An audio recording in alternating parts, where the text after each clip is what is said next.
रविवार को अगर लोटा भरकर शिव को समर्पित करा जाता है तो घर में तेज लक्ष्मी प्राप्त होती है।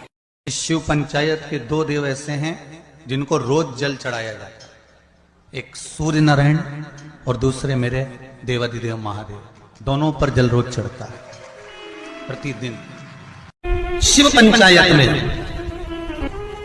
गुड़, चावल, लाल फूल और लाल मिर्ची के 11 दाने पानी के कलश में तांबे के लोटे में लेकर हाथ को ऊंचा कर नेत्र, नासिका, वक्षस्थल के सम्मुख में जो सूर्य नारायण को अर्घ देता है, जल चढ़ाता है। पर जो सूर्य को अर्घ रविवार के दिन दे देता है, अगले रविवार तक पैसे की आवक आना प्रारंभ हो जाती है। जो आज तक फोन नहीं उठाता वो फोन। बहुत ध्यान देना इस कथा पर। शिव के मंदिर में कभी भी जाओ, तुम्हारा बेटा कोई नीट का एग्जाम दे रहा है, कोई कंपटीशन एग्जाम दे रहा है, तुम्हारी बेटी कोई परीक्षा दे रही है, तुम्हारा बच्चा, बेटा बेटी, पति पत्नी कोई भी कोई एग्जाम में बैठने का प्रयास कर रहा है, पहले तो उससे कहो कि अपनी मेहनत 4 गुना कर, खूब पढ़, परिश्रम 4 गुना कर। और मान लो 5-6 बार दे चुका, 2-4 साल हो गए, 5 साल हो गए, तो फिर उससे कहो शंकर के मंदिर में 7 दुर्वा लेकर। कितनी दुर्वा? यहां क्या बोलते हैं झारखंड में? दुर्वा कि दूब बोलते हैं? दुर्वा। 7 दुर्वा शिव के मंदिर में लेकर।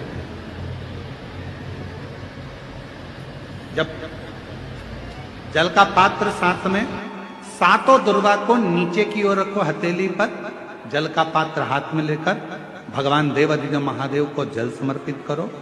7 दुर्वा में से 6 दुर्वा षडानंद कार्तिकेय जी को समर्पित कर दो। 1 दुर्वा भगवान शंकर के शिवलिंग पर चढ़ा। अपने हाथ की 3 उंगलियां शिवलिंग का स्पर्श करो और अपनी कामना कहकर, बाबा बहुत एग्जाम दे चुका हूं, बेटा बेटी ने बहुत परीक्षा दी है, हो नहीं रहा बाबा, अब आपके भरोसे है। बाबा को विनय करो, शिव जी पे चढ़ी हुई दुर्वा वापिस लेकर आओ।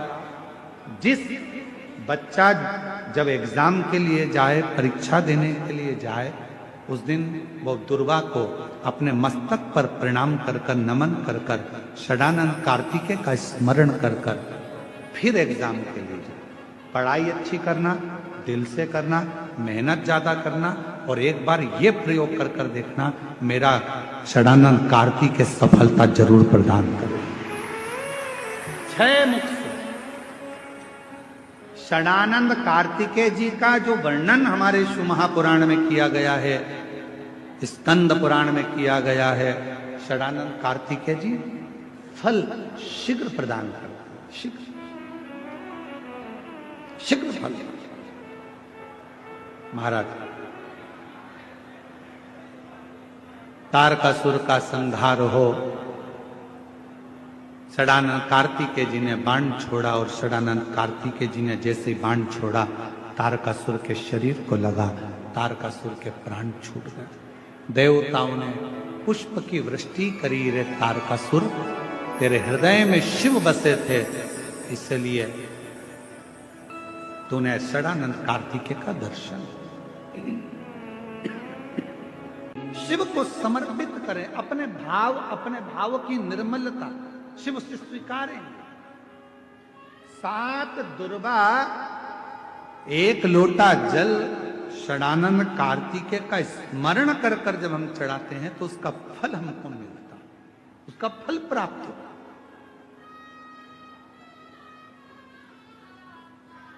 उसका फल हमें मिलता है। शिव कथा का महाराज ध्यान दीजिएगा जरा।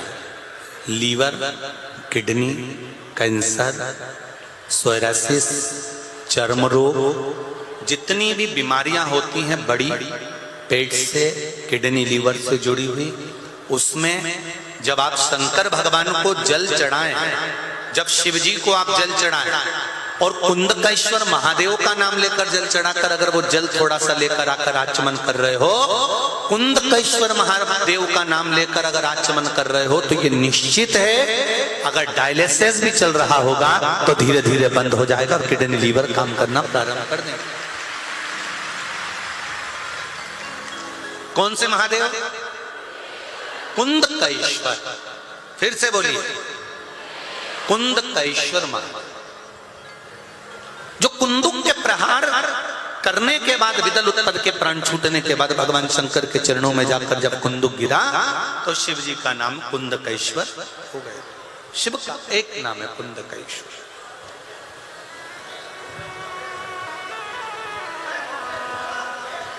एक बात और ध्यान रखिए,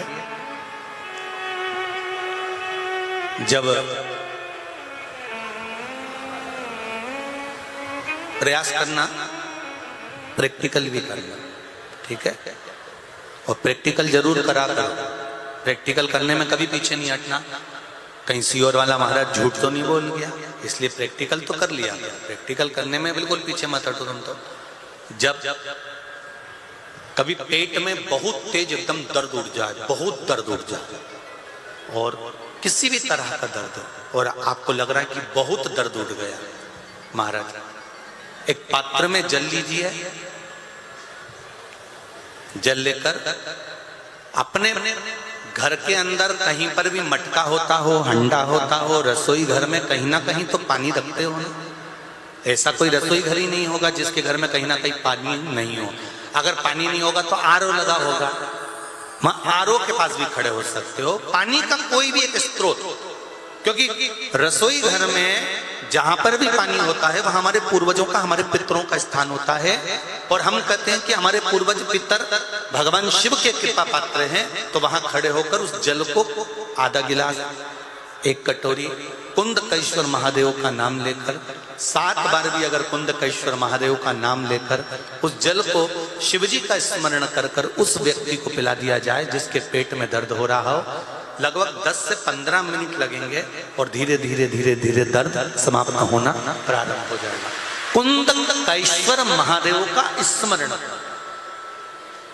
जिस व्यक्ति की नौकरी नहीं लगती, सर्विस नहीं लगती, हर जगह पर अप्लाई कर रहा है, बार बार इंटरव्यू देने जा रहा है, लगातार उसको अगर सफलता प्राप्ति नहीं हो रही है तो धतूरा ढूंढो। धतूरा कहीं बाजार में नहीं मिलेगा, किसी वृक्ष से धतूरा तोड़ लिया, कुछ मत चढ़ा, तू शंकर जी के मंदिर में जाकर तेरा नाम और गोत्र बोल और शिव जी को धतूरा चढ़ाना चालू कर दे और बाबा से विनती कर, धतूरा चढ़ाना चालू कर।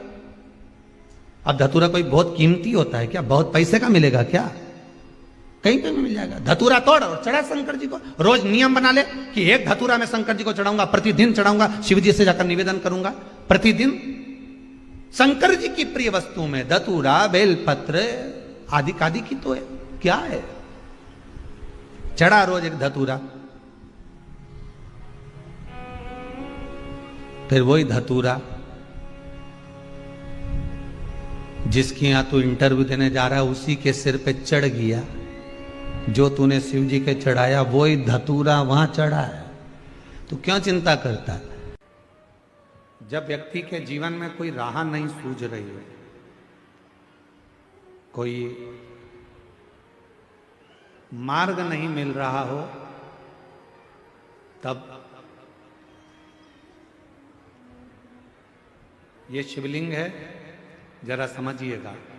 एलईडी पर आपको दिखाया जा रहा है। मान लो ये शिवलिंग है, ये जलाधारी है, ये जल यहां चढ़ाते हो तो वो पानी बहकर इधर आता है, जल बहकर इधर आता है। मान लो कोई राह नहीं दिख रही हो, आपको लग रहा है कि मैं बहुत फंस चुके हूं और निकल नहीं पा रहा हूं, मार्ग नहीं मिल रहा। थोड़ा सा लाल चंदन जहां ये जल बहता है इसके दोनों ओर, इधर गणपति इधर कार्तिक है, थोड़ा थोड़ा लाल चंदन दोनों जगह पर लगाना प्रारंभ करो और उत्तर की ओर मुख कर कर दक्षिण में खड़े होकर शिवजी को जल चढ़ाना प्रारंभ करो। 3 या 4 दिन तक आपने अगर दोनों जगह पर चंदन लगाकर दक्षिण में खड़े होकर उत्तर की ओर मुख कर कर भगवान के शिवलिंग पर जल चढ़ाया। पहले लगाना चंदन दोनों ओर लाल, और फिर जल चढ़ाना। 3 से 4 दिन में स्वयं मेरा भोले बाबा आपको मार्ग निश्चित कर देगा और रास्ते क्लियर कर देगा। ज्यादा दिन नहीं, 3-4 दिन। कोई मार्ग यदि निश्चित नहीं। अच्छा, कई लोग ऐसे भी होते हैं कि वो केवल ये सोचते हैं कि हमने ये कर लिया और इसमें, ऐसा नहीं। शिव महापुराण की कथा कहती है कि आपको साथ में परिश्रम भी करना पड़ेगा, थोड़ी मेहनत भी करना पड़ेगा। सूर्य नारायण भगवान को स्टील के लोटे से या चांदी के लोटे से या पीतल के लोटे से या प्लास्टिक के लोटे से या कांच के बर्तन से जल चढ़ाने से आयु छिन्न होती है। क्या समाप्त होती है? आयु। और सूर्य नारायण भगवान को अगर तांबे के लोटे से जल दिया जाता है तो आयु की वृद्धि होती है, और दिन भर में अगर कोई काम अटकने वाला है तो वो काम का रास्ता खुल जाता है और शरीर की बीमारी समाप्त हो जाती है। शरीर की बीमारी समाप्त हो जाती है। जब हम सूर्य नारायण भगवान को अर्घ देते हैं, जल चढ़ाते हैं, तो वो जल पृथ्वी पर जब गिरता है तो उसके छींटे हमारे शरीर पर लगते हैं। क्या वो ठीक है? क्या वो श्रेष्ठ है? तो शिव महापुराण की कथा कहती है जब हम सूर्य को अर्घ देते हैं, सूर्य को जल चढ़ाते हैं, वो पानी जब पृथ्वी पर गिरता है उसके छींटे हमारे शरीर पर लगते हैं तो वो श्रेष्ठता का भाव निर्मित करते हैं। वो गलत नहीं हो सकता। कारण अब वो भी समझ लीजिए। अब सूर्य नारायण भगवान को आप जल चढ़ा रहे हो तो छींटे नहीं लगे, उसके लिए क्या स्टूल पे चढ़ के चढ़ाओगे कि कुर्सी पे चढ़ के चढ़ाओगे? अरे बोलो तो सही। अब कई लोगों के दिमाग में यह बात भरा गई कि हम भगवान को जल चढ़ाते हैं, वो हमारे शरीर में छींटे लगते हैं, जमीन पे से पानी गिरता है, वो हमारे शरीर को छींटे लगते हैं, भगवान को अच्छा नहीं लगता होगा। कौन ने कहा? पहले तो उसको पकड़ के ला।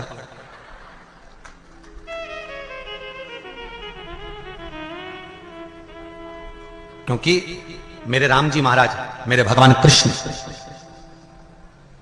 बड़े बड़े संत, साधु, सन्यासी, तपस्वी, साधक, उपासक जितने भी हुए, जिन्होंने सूर्य की आराधना करी, इन्होंने टेबल पे चढ़कर या कुर्सी पे चढ़कर जल नहीं चढ़ाया। इन्होंने पृथ्वी पर खड़े होकर ही, क्योंकि पृथ्वी तत्व के देव ही शिव। जब हम मृत्यु लोक पर खड़े होकर, पृथ्वी पर खड़े होकर भगवान शंकर का भाग पृथ्वी तत्व को धारण कर कर जल को हाथ में लेकर जब समर्पित करते हैं और जो जल नीचे गिरता है वो शरीर पर अगर लगता है तो हमको उसका आशीर्वाद ही प्राप्त होता है, दोष नहीं लगता। पर लोगों ने इसको विपरीत कर दिया। कि कौन ने विपरीत करा? कई लोगों ने इसको विपरीत कर दिया। कौन ने विपरीत करा? तो जो दूसरे धर्म के लोग होते हैं, जिनको हिंदू धर्म से नफरत होती है और जो हिंदू धर्म की पूजन, सेवा, अर्चना को समाप्त करना चाहते हैं, वो धीरे धीरे धीरे धीरे कहने लगे कि सूर्य को जल चढ़ाओगे तो शरीर में लगेगा, शरीर में लगेगा तो दोष लगेगा। इसको कह कहकर घर घर में सूर्य को जल चढ़ाना लोगों ने बंद कर दिया कि आप जल चढ़ाएंगे तो दोष लगेगा, शरीर पे छींटा लगेगा, शरीर को ऐसा लगेगा। ये दोष नहीं है। कितनी सुंदर बात है महाराज। सूर्य नारायण भगवान को जब जल चढ़ाया जाता है, हाथ सिर से 8 इंच की दूरी पर होना चाहिए। जम के बोलिए, सिर से कितना ऊंचा होना चाहिए? 8 इंच ऊपर अपना हाथ होना चाहिए मस्तक से सूर्य को जल चढ़ाते समय। और ना चांदी का, ना स्टील का, ना लोहे का, ना प्लास्टिक का, ना कांच का, ना सोने का कोई बर्तन, ना कांसे का, ना एल्युमिनियम का, ना पीतल का, केवल एक पात्र होना चाहिए, वो है तांबे का। काय का पात्र होना चाहिए? तांबे का पात्र। और सूर्य नारायण भगवान को जब 8 इंच ऊपर तुम्हारा हस्त है और जब हम सूर्य को जल चढ़ा रहे हैं, कैसे जल चढ़ाना है वो भी समझ लीजिए। अगर कोई कैंसर का मरीज है, जिसके चेस्ट में कैंसर आ गया हो, लेफ्ट में, राइट में कहीं पर कैंसर आ गया हो, या कोई गठान आ गई हो, तो महाराज आप जल चढ़ाते समय उस जल की धार को, सूर्य भगवान को जब चढ़ा रहे हो तो धार आपकी गठान की ओर जाना चाहिए, जिससे सूर्य की किरण उस जल में से आपके उस स्थान पर पड़े, उस जगह पर पड़े जहां पर गठान है। महाराज आप लगातार जल तो चढ़ाना चालू करो, अच्छे अच्छे डॉक्टर फेल हो जाएंगे और कहेंगे गठान ठीक हो गई। आपका लीवर और किडनी गड़बड़ कर रहा है, आप प्रतिदिन, आपका स्वास्थ्य गड़बड़ रहता है, आप प्रतिदिन ये ज्योतिष शास्त्र के अंतर्गत, रत्न शास्त्र के अंतर्गत ये रत्न शास्त्र, ज्योतिष शास्त्र, रंग शास्त्र जो हमारे यहाँ है, रंगों के हिसाब से ये जितने रत्न होते हैं, माणिक हुआ, मोती हुआ, नीलम हुआ, मूंगा हुआ, पुखराज हुआ, ये क्यों कहते हैं ये पीला है, ये सफेद है, ये नीला है, ये लाल है, इसको शरीर में क्यों पहनाते हैं? उसका कारण होता है कि जब शरीर में पहनते हैं सूर्य की किरण उसमें पड़ती है, हमारे शरीर पर वो कलर का इफेक्ट पड़ता है, उस कलर को शरीर पर लगता है, और शरीर पर लगता है तो हमारा शरीर धीरे धीरे, हमारी जो इंद्रियां हैं वो सही होने लगती हैं, काम सही होने लगता है। छल, चित्र, कपट, निंदा, बेईमानी, प्रपंच इस मनुष्य के शरीर में हर पल, हर घड़ी, हर क्षण है। ऐसा कोई मनुष्य नहीं जो छल, कपट, बेईमानी, प्रपंच, झूठ आदि से दूर रह गए। माना हम इसमें फंसे हुए, पर तेरी कृपा होगी ना, तेरी दया होगी ना, तो ये पाप की जो ये गठरी है, ये मनुष्य का शरीर, एक दिन इस गठरी को खोल कर तू पाप बाहर निकाल देगा, और गठरी के अंदर जितने कपड़े हैं उसको धोकर साफ कर देगा, ये निश्चित। अगर तेरी कृपा होगी तो, अगर तेरी दया होगी तो। बल्ली देवी और देवसेना ने जल चढ़ाना प्रारंभ करा, शंकर भगवान का स्मरण करना प्रारंभ करा। उनके भी जाते जाते कोई पत्तियां तोड़कर लेकर आ जाती थी बल्ली देवी, पत्तियां, क्योंकि बल्ली देवी एक आदिवासी राजा की पुत्री है, आदिवासी राजा की पुत्री, उसको भान नहीं है कि बेलपत्र कौन सी है। फिर समझ लेना मेरी जीजी, जितने लोग आस्था चैनल पर कथा सुन रहे हैं, जितने फेसबुक यूट्यूब पर सुन रहे हैं, अगर एक बात हमने पहले भी कही है, आज फिर कह रहे हैं, बेलपत्र तोड़कर शंकर भगवान को चढ़ाओ, मना नहीं है, पर एक प्रयास अपनी जिंदगी में जरूर करना कि बेलपत्र चढ़ाने का यदि आपको शौक है तो जीवन में एक बेलपत्री का वृक्ष भी लगाने का शौक रखिए, जिससे वो बेलपत्र का वृक्ष बड़ा हो।